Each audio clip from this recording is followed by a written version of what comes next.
untuk secara langsung mengetahui seberapa kuat Hajin sebenarnya.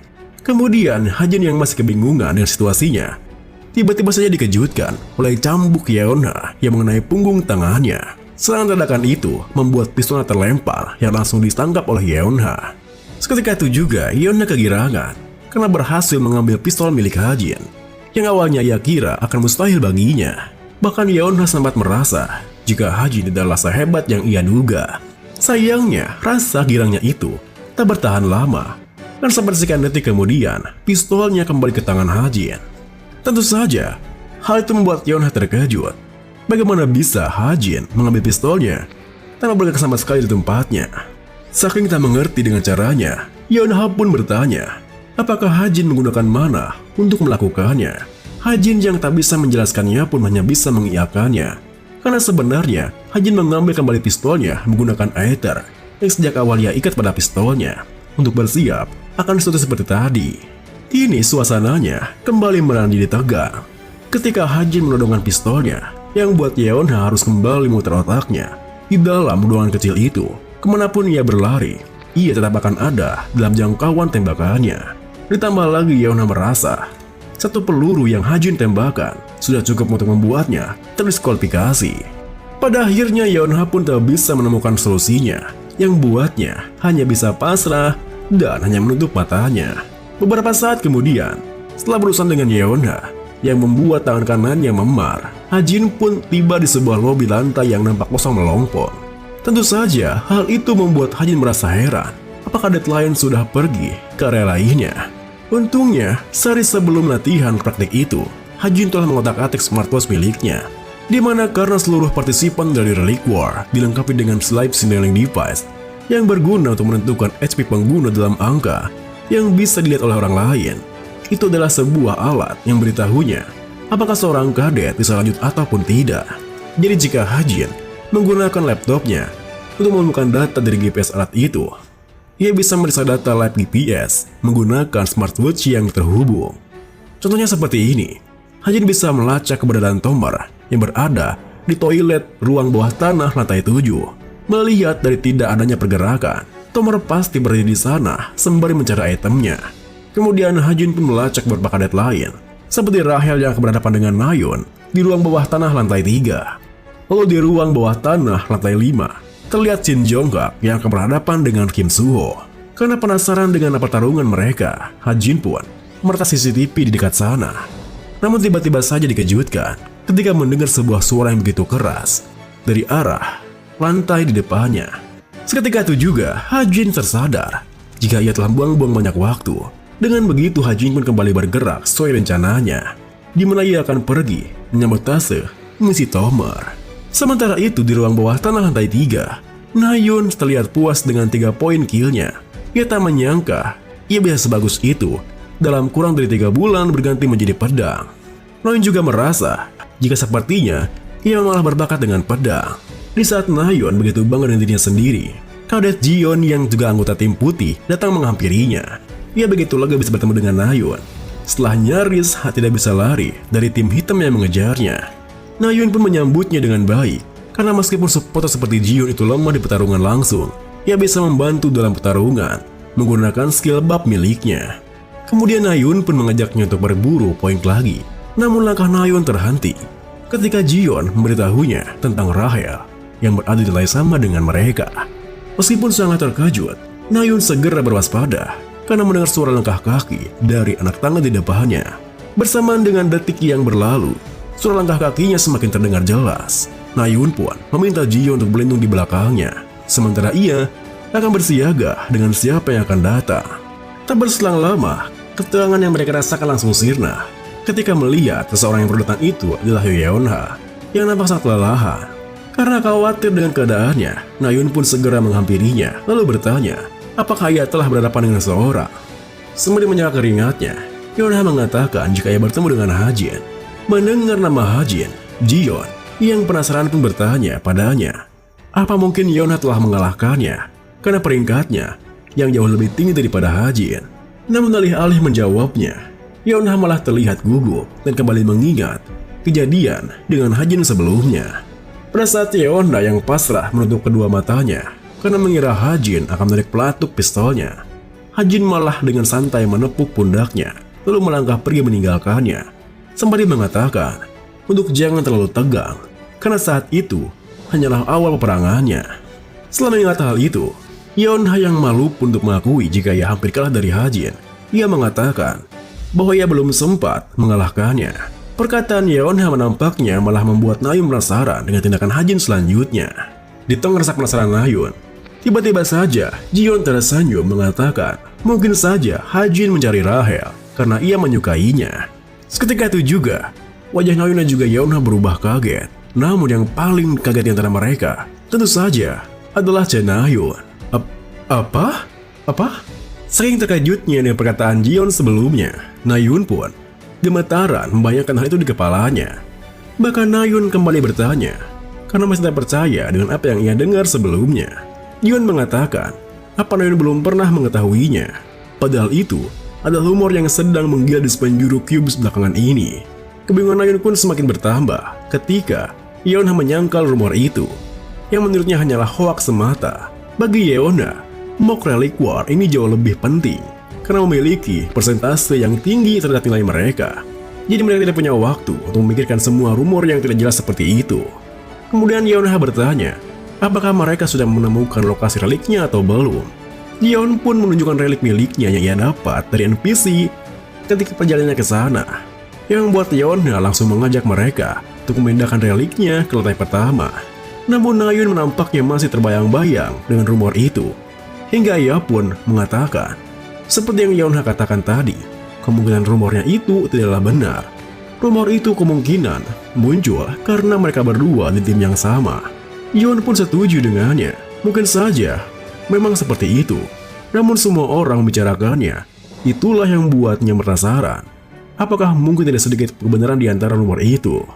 Dengan malu-malu Nayun langsung menyangkalnya. Bahkan ia meyakinkan Jion jika rumor itu hanyalah tong kosong yang nyaring bunyinya. Sikap Nayun yang begitu gigih pun membuat Yeonha merasa lucu. Namun tiba-tiba saja Yeonha dikejutkan ketika tak sengaja melihat ada beberapa anak panah yang datang ke arah mereka. Seketika itu juga Yeonha menggunakan cambuknya dan menghalau semua anak panah itu. Tentu saja serangan tersebut membuat mereka bertiga tak lagi bisa bercanda ria. Bahkan Nayun menarik keluar pedangnya lalu menantang keluar pelaku yang menyerang mereka. Ternyata pelaku yang menyerang mereka adalah kelompok kecil tim hitam yang dipimpin oleh Rahel. Hingga Nayun pun meneriakinya jika Rahel seperti seorang pengecut yang tak berani satu lawan satu dengannya. Alih-alih membalas ejekan itu, Rahel langsung memerintahkan anggota kelompoknya untuk maju menyerang mereka. Seketika itu juga Yeonha menyuruh Jion untuk bersembunyi. Namun Jion tak bisa leluasa bergerak karena ada seorang pemanah yang menargetkan dirinya. Teriakan terkejut Jion ketika ada anak panah yang menancap di depannya, bahkan membuat Nayun tak fokus dengan pertarungannya sendiri. Meski begitu, Nayun tak hanya tinggal diam dan kembali mengambil alih pertarungannya dengan membalas mereka berdua. Saat kemudian, Yeonha berhasil menahan pergerakan tim hitam yang mencoba mendekati Jion yang tengah bersembunyi. Namun sikapnya yang begitu gigih mengorbankan dirinya menghalangi mereka semua, malah membuat seorang adik dari tim hitam mulai mencurigainya. Pasti ada udang di balik bakwan. Hingga kadet itu berteriak jika ia rasa Jion pasti memiliki sebuah relik. Seketika itu juga Rahel merintahkan mereka untuk menemukan Jion terlebih dahulu bersamaan dengan Nayun. Yeonha dan juga Jion yang tersentak kaget. Beberapa saat kemudian, kadet tim hitam pun menemukan Jion, yang membuat Nayun langsung berlari mendekat untuk membantunya.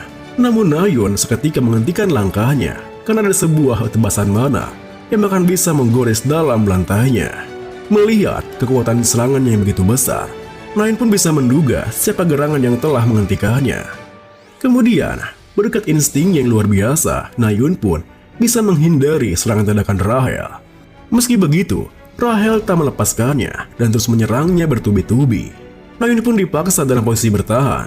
Ia tak menyangka bahkan pedang kuat miliknya yang terbiasa menang dengan cepat ini dipukul mundur oleh kekuatan semata. Nayun juga menyadari kelemahannya yang kurang dalam berpedang, membuat Rahel bisa terus memojokkannya dengan bebas. Bahkan untuk menangkis satu serangannya pun terasa begitu sulit baginya. Meski begitu, Nayun tak ingin menyerah di sana karena ia sungguh tak ingin kalah melawan Rahel. Bersama dengan energi Nayun yang berubah, ia pun bisa mematahkan serangan bertubi-tubi Rahel, bahkan mendorongnya untuk mundur.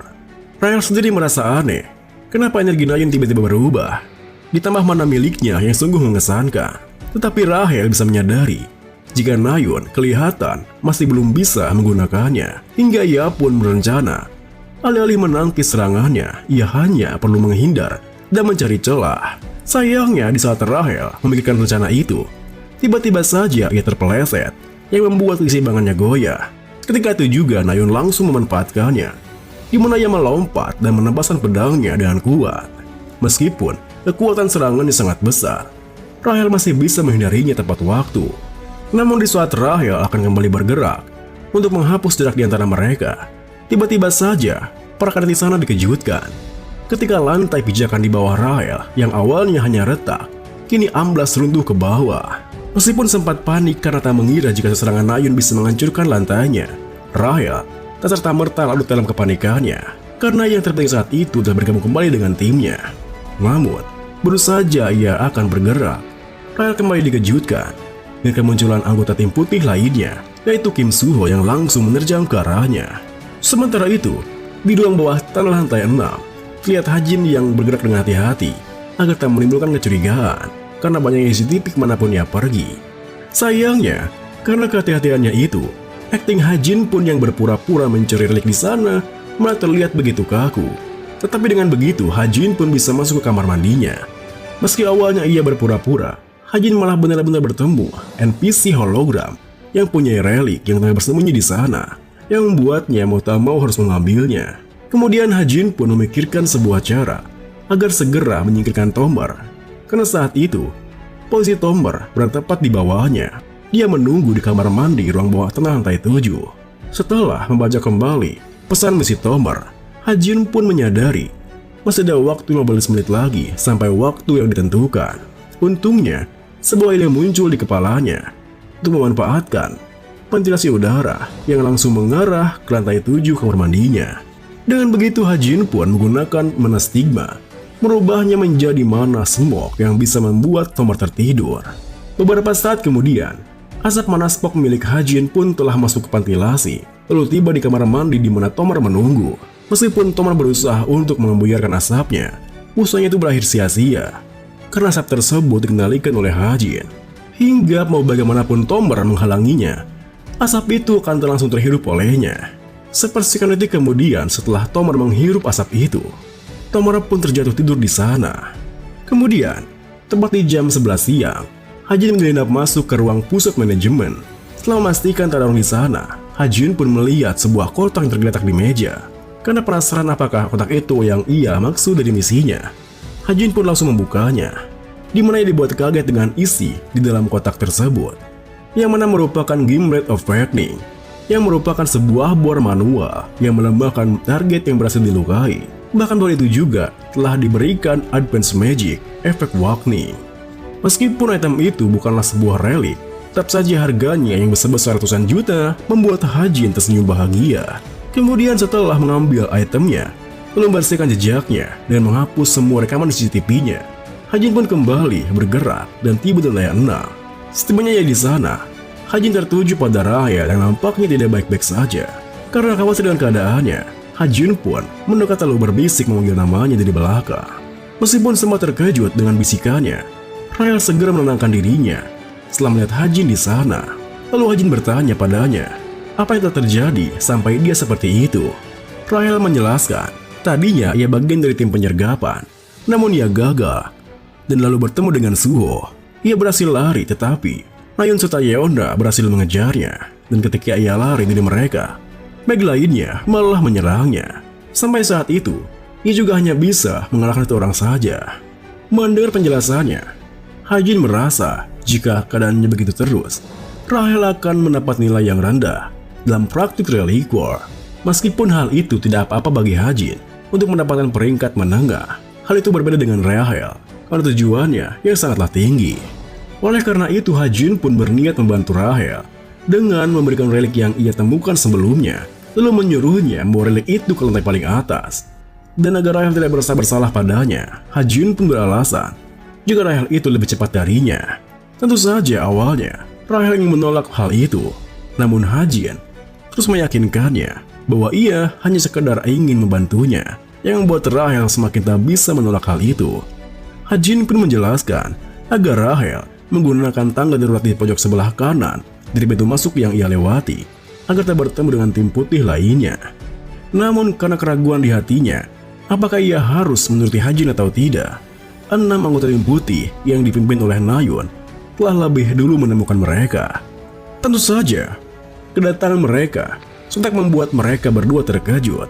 Ditambah lagi, Na-yeon langsung menyadari jika Rahel memegang sebuah relik yang membuatnya langsung semakin bernafsu untuk mengalahkannya. Di tengah ketegangan itu, Ha-jin pun menyuruh Rahel untuk pergi, lalu mengatakan jika ia akan meluangkan waktu untuknya sebanyak mungkin. Seketika itu juga Rahel merasakan kesungguhan niat Ha-jin yang rela berkorban untuknya, hingga Rahel pun beralih pergi dari sana meninggalkan Ha-jin dengan berat hati. Melihat Rahel yang mencoba untuk kabur, seorang kadet anggota tim putih langsung melepaskan anak panahnya. Nama anak panah itu langsung berbelok setelah Ha-jin menembaknya. Tentu saja, tindakan Ha-jin yang melindungi Rahel membuat tim putih merasa gerang, hingga 2 orang dari mereka berniat memisahkan diri untuk mengejar Rahel. Namun rencana itu langsung ditentang oleh Yeon-ha, karena merasa mereka semua harus berwaspada ketika berhadapan dengan Ha-jin. Kemudian Na-yeon pun mencoba negosiasi dengan Ha-jin. Apakah ia benar-benar mau melawan 6 orang sekaligus sendirian? Ha-jin sendiri yang memperhatikan sekitarnya, yang berniat untuk mengulur waktu sebanyak mungkin. Ia mengatakan, siapa yang tahu akan hasilnya jika mereka belum pernah mencobanya. Saat itu, Ha-jin merasa ia beruntung. Ada banyak struktur di area itu yang bisa ia pegang, yang membuatnya mungkin saja kabur dari sana dengan parkour. Melihat Na-yeon dan Yeon yang diam tak mengambil tindakan apapun, seorang kadet kelompok mereka, Kim Byung-ho, merasa kenapa mereka harus waspada hanya karena seorang saja yang memakai pistol. Oleh karena itu, jika tak ada orang yang memuji duluan, maka biarkan ia sendiri yang menghadapinya. Namun, beberapa langkah Byung-ho berlari, Ha-jin langsung menembakinya, yang membuatnya kembali melompat mundur ke belakang. Bersamaan dengan itu, Yeon-ha dan juga kadet Arster sebelumnya di belakang melepaskan serangannya ke arah Ha-jin, yang membuat Ha-jin menggunakan kemampuannya Ballet Time. Selain untuk menghindari serangan Yeon-ha, Ha-jin juga melepaskan tembakannya untuk mengubah arah anak panah si Archer. Namun di luar dugaannya, anak panahnya malah berbalik dan mengarah tepat ke dahi Byung-ho. Tentu saja hal itu sontak membuat mereka semua terkejut. Setelah terkapar untuk sesaat, Byung-ho langsung balik kembali dan memarahi rekan setimnya karena mengira jika ia diserang oleh timnya sendiri. Untungnya sebelum Byung-ho mengucapkan sumpah serapah, mana hitam milik instruktur langsung menutup matanya serta mulutnya, karena saat itu Byung-ho telah terdiskualifikasi. Kemudian, kejadian itu pun membuat Yeon-ha semakin yakin jika mereka tak boleh meremehkan Ha-jin. Ia tak habis pikir Ha-jin bisa mengkalkulasikan sudut pantulan anak panah tadi. Namun sayangnya, itu hanyalah asumsi semata Yeon-ha sendiri, karena Ha-jin tak bisa melakukan hal itu, dan kejadian tadi murni kebetulan semata. Di sisi lain, Rahel yang terus berlari sekuat tenaga ini diganggu pikirnya sendiri. Awalnya ia ingin percaya bahwa rumor Ha-jin yang menyukainya itu tidak benar, bahwa itu cuma rumor iseng belaka. Tetapi itu cuma dirinya sendiri yang mencoba merasionalkan semuanya, meskipun ia tahu kebenarannya sendiri. Perasaannya pun semakin membesar di hatinya, sampai tak terasa kedua matanya kini berkaca-kaca. Tak berselang lama, Rahel pun tiba di sebuah lantai di mana ada anggota tim hitam di sana. Melihat kedatangannya, mereka pun langsung menyambutnya dan seketika bergembira melihat relik yang dibawa Rahel. Namun, bagi Rahel sendiri, saat itu ia merasa jika seharusnya ia tak mengambil relik itu dari Ha-jin, hingga ia berpikir jika dirinya tidak berada di posisi di mana ia boleh merasakan perasaannya terhadap seseorang. Karena demi negerinya, orang tuanya, dan guild kerajaan, ia sudah memutuskan untuk mengorbankan segalanya. Ia juga belum ingin menyerah terhadap apa yang harus ia lindungi. Tetapi, kalau terus begini, dirinya mungkin akhirnya hanya akan berekspektasi pada perasaan Ha-jin. Dengan begitu, Rahel pun meminta anggota tim hitam di sana untuk membantu seorang di lantai 6 bawah tanah. Namun, setibanya mereka di sana, mereka semua malah dikejutkan ketika melihat beberapa anggota tim putih yang telah terdiskualifikasi. Seketika itu juga seorang kadet bertanya kepada Rahel, siapakah sebenarnya seseorang yang perlu mereka bantu, karena nampaknya bantuan mereka tidak lagi diperlukan. Alih-alih menjawabnya, Rahel malah terdiam karena apa yang ia lihat sungguh di luar dugaannya. Meskipun ia tahu Hajin itu kuat, ia tak menyangka dirinya bisa menghadapi 6 orang sekaligus. Dikala Rahel tengah memikirkan semua hal itu, kadet di sampingnya yang melihat ada seseorang datang ke arah mereka langsung menyambutnya. Hal itu pun langsung membuat Rahel berbalik dan mengira jika orang yang disambut mereka adalah Hajin.